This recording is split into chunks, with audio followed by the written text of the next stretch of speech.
একজন পুরুষকে জিজ্ঞেস করা হলো, তোমার জীবনে সবথেকে গুরুত্বপূর্ণ মহিলা কে? তখন পুরুষটি হেসে উত্তর দিল, আমার স্ত্রী। লোকটা কিছুটা অবাক হলো যে সবাই তো মা বলছে, তুমি কেন স্ত্রী বলছো? তখন ছেলেটি প্রত্যুত্তরে বলল, সবাই তো মা বলবেই, আমাদের জীবনে মা এক গুরুত্বপূর্ণ অধ্যায়। মা জন্ম দিয়েছে, পৃথিবীর আলো দেখিয়েছে, আমাদেরকে লালন পালন করে বড় করে তুলেছে। মায়ের সঙ্গে আমার রক্তের সম্পর্ক।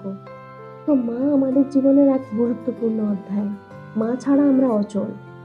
কিন্তু স্ত্রী, যার সঙ্গে আমার কোনো রক্তের সম্পর্ক নেই, আমার কোনো কিছু না জেনে সে তার পুরো দুনিয়া ছেড়ে আমার সঙ্গে চলে এসেছে আমার হাত ধরে, তার বাবা মা, তার বন্ধু বান্ধব, আত্মীয় পরিজন সবাইকে ছেড়ে এসেছে। সুখে দুঃখে আমার পাশে থেকেছে, খারাপ সময়ে আমার হাত ধরে আমার সাথে থেকেছে, সব সময় আমার পেছনে আমার সাপোর্ট হয়ে থেকেছে, শুধুমাত্র আমাকে ভালোবেসে। তাহলে সে কি করে আমার জীবনে আমার গুরুত্বপূর্ণ মহিলা হয়ে উঠবে না?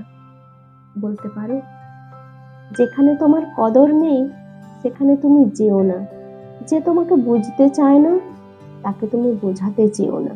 যে সত্যি কথা বললে রেগে যায় তার রাগ কখনোই ভাঙাতে যেও না। যে তোমার চোখে নিচে নেমে গেছে তাকে উপরে তোলার চেষ্টা কখনোই করো না।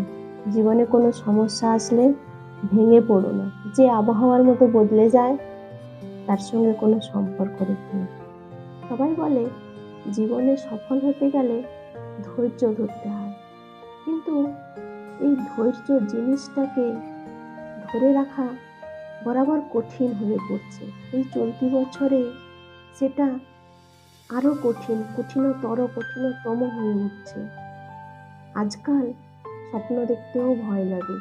মধ্যবিত্ত পরিবারের সন্তানেরা আজকের দিনে সব থেকে বেশি অসহায়। নিজের চারিপাশটা যখন একটু একটু করে আস্তে আস্তে অন্ধকারে ডুবে যাচ্ছে, তখন নিজের মধ্যে জ্বলতে থাকা টিমটিম করে সেই বহু কাঙ্ক্ষিত স্বপ্নের বাতিটা জ্বালিয়ে রাখা, বা সেই বহু পরিচিত শব্দ ধৈর্যটা বাঁচিয়ে রাখা বড়ই দুরূহ কাজ হয়ে উঠছে।